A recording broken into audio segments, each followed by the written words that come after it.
Assalamualaikum warahmatullahi wabarakatuh. Halo, kami mahasiswi dari Administrasi Publik dari Universitas Muhammadiyah Sidoarjo. Kali ini kita akan membahas tentang teknik komunikasi kebijakan, yaitu menggunakan teknik kampanye. Sebelum kita membahas tentang teknik komunikasi kebijakan kampanye, mari kita bahas tentang apa itu komunikasi.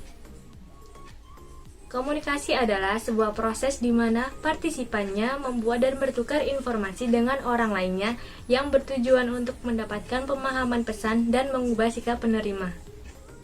Proses komunikasi sedikitnya melibatkan 4 elemen, yaitu pertama, sumber atau pengirim pesan atau komunikator, yaitu seseorang atau sekelompok orang atau suatu organisasi yang mengambil inisiatif menyampaikan pesan.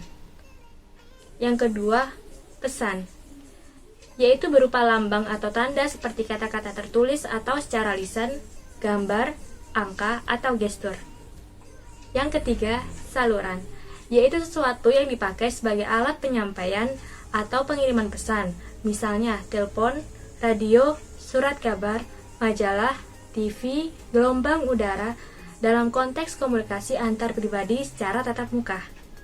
Yang keempat, penerima atau komunikan, yaitu seseorang atau sekelompok orang atau organisasi atau institusi yang dijadikan sasaran penerima pesan. Selanjutnya kita akan membahas tentang kampanye PR, kampanye public relation. Menurut Story dan Roger, bahwa kampanye adalah serangkaian kegiatan komunikasi yang terorganisasi dengan tujuan untuk menciptakan suatu akibat tertentu terhadap sasaran secara berkelanjutan dalam periode tertentu. Jenis-jenis kampanye menurut Rosadi Ruslan tahun 2008 dibagi menjadi 3. Yang pertama, product oriented campaign. Yang kedua, candidate oriented campaign. Yang ketiga, ideological or cause campaign. Yang pertama, kita akan membahas tentang jenis-jenis kampanye, yaitu product oriented campaign. Product oriented campaign yaitu kampanye yang berorientasi pada produk. Umumnya terjadi di lingkungan bisnis. Kampanye yang mengarah pada produk dan dasarnya pada bisnis yang komersil bertujuan untuk pemasaran suatu produk yang baru, serta membangun citra positif perusahaan dengan menyelenggarakan kegiatan sosial dan program kepedulian. Istilah lain dari jenis kampanye ini yaitu commercial or corporate campaign. Contohnya yaitu kampanye Bank BTN Go Public dan kampanye Telkom Flexi. Yang kedua, jenis-jenis kampanye yaitu candidate oriented campaign. Kampanye yang berorientasi pada kandidat umumnya dimotivasi karena hasrat untuk kepentingan politik. Kampanye yang mengarah pada calon kandidat politik yang memiliki kampanye politik untuk meraih pendukung dalam suatu kegiatan politik di pemerintahan. Biasanya dengan jangka waktu yang relatif pendek, yaitu 3-6 bulan, dan membutuhkan dana yang cukup besar dalam melakukan kegiatan kampanye. Contohnya seperti kampanye pemilu, kampanye penggalangan dana bagi partai politik. Yang ketiga, jenis kampanye yaitu ideological or cause-oriented campaign. Jenis kampanye yang berorientasi pada tujuan-tujuan yang bersifat khusus dan seringkali berdimensi sosial. Social change campaign atau kloter yakni kampanye yang ditujukan untuk menangani masalah-masalah sosial melalui perubahan sikap dan perilaku publik yang terkait. Contohnya, kampanye AIDS, kampanye menyusui ASI, keluarga berencana, dan donor darah. Untuk slide selanjutnya yaitu urgensi persuasi dalam kampanye dari Rosadi Ruslan tahun 2008. Yang pertama, secara sistematis berupaya menciptakan ruang tertentu dalam benak pikiran khalayak. Yang kedua, melalui tahapan menarik perhatian, penyajian tema, motivasi, dan mendorong partisipasi. Dan yang ketiga, harus mampu mendramatisasikan tema pesan atau gagasan secara terbuka. Yang keempat, bertujuan untuk mengunggah perhatian, kesadaran dukungan, dan perubahan perilaku. Tentang bauran komunikasi dalam kampanye dari Rosadi Ruslan 2008, Charlotte de Laswell. Yang pertama, who says itu siapa yang mengatakan, itu komunikator.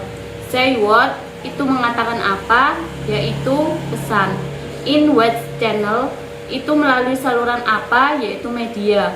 To whom itu kepada siapa, yaitu komunikan. with what effect, itu dengan efek apa, yaitu efek dan dampak. Untuk teknik kampanye dari Rosadi Ruslan tahun 2008, yang pertama partisipasi, yaitu teknik yang mengikut sertakan atau peran serta komunikasi atau audiensi yang memancing minat atau perhatian yang sama ke dalam suatu kegiatan kampanye.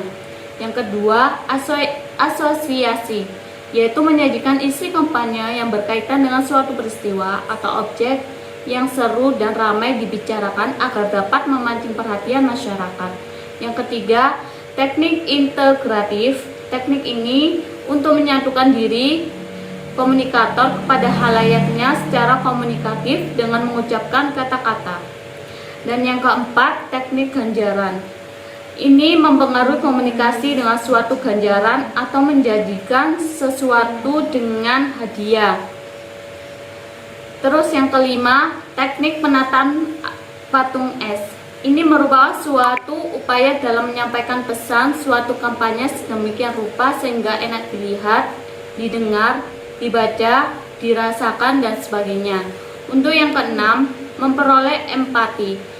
Itu berkampanye dalam menempatkan diri dalam posisi komunikan, ikut merasakan dan peduli suatu kondisi pihak komunikan. Yang ketujuh, teknik koersi atau paksaan.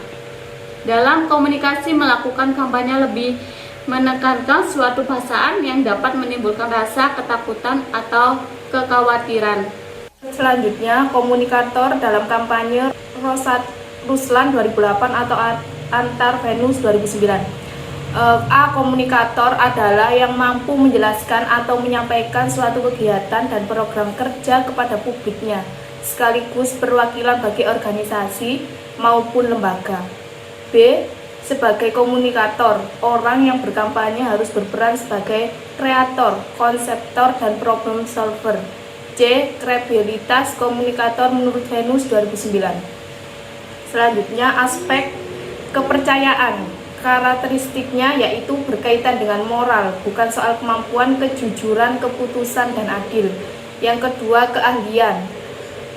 Karakteristik tingkat pendidikan, kecerdasan, wawasan yang luas, penguasaan keterampilan, dan pengalaman. Yang ketiga, daya tarik. Karakteristiknya fisik, penampilan fisik seseorang mempengaruhi bagaimana halayak mempersepsikan narasumber. Psikologis, kesamaan dengan penerimaan pesan, yaitu kemiripan yang membuat orang-orang lebih percaya jika pembicara memiliki kemiripan dengan kita.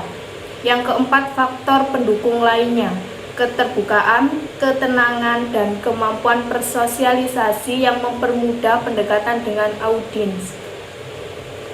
Selanjutnya, dalam kampanye menurut Ruslan 2022 yang berisi isi pesan berupa ide, gagasan, informasi, aktivitas, profil bentuk data, ulasan. Yang kedua, struktur pesan dan perorganisasian penyampaian pesan terdiri atas isi pesan, susunan pesan, dan pernyataan kesimpulan. Yang ketiga, integritas suatu pesan itu sendiri yang dipengaruhi oleh semua hal yang menjadi penentu bahwa pesan ditanggapi secara baik atau tidak terlihat. Format, tone, konteks, waktu, pengulangan. Saluran atau media dalam kampanye. Saran atau alat untuk menyampaikan pesan juga bisa dilihat antara komunikator dengan komunikannya, media atau saluran kampanye, maupun secara verbal atau non-verbal juga visual. Media alat kampanye publik. Resolution digolongkan atau dikelompokkan sebagai media umum, media massa, media khusus, dan media internal. Khalayak, saran atau komunikasi dalam kampanye Rosadi Ruslan 2008. Komunikan adalah publik yang menjadi sasaran dalam komunikasi, baik itu secara komunikasi langsung ataupun komunikasi tidak langsung. Kategorisasi saran bisa dilakukan dengan 1. Pendekatan kependudukan, 2. Pendekatan psikologis. secara langsung atau disebut tatap muka diklarifikasi sebagai berikut. A. Komunikasi antar personal, B. Komunikasi kelompok, dan C. Komunikasi media massa. Untuk slide selanjutnya yaitu hambatan kampanye. Menurut Kotler dan Roberto tahun 1989 bahwa faktor-faktor penghambat dalam kampanye yaitu A. Kegiatan kampanye tersebut tidak memiliki target yang jelas. B. Pesan-pesan pada kampanye tidak dapat memotivasi audiens. C. Pesan tidak memberi langkah-langkah yang harus dilakukan audiens dalam menindaklanjuti. D. Kurangnya komunikasi yang lebih personal untuk efek perubahan sikap yang diharapkan lebih signifikan dan pasti. E. Kampanye gagal dikarenakan anggaran yang tidak memadai sehingga pelaku kampanye tidak bisa total. Efek kampanye menurut Rosadi Ruslan tahun 2008.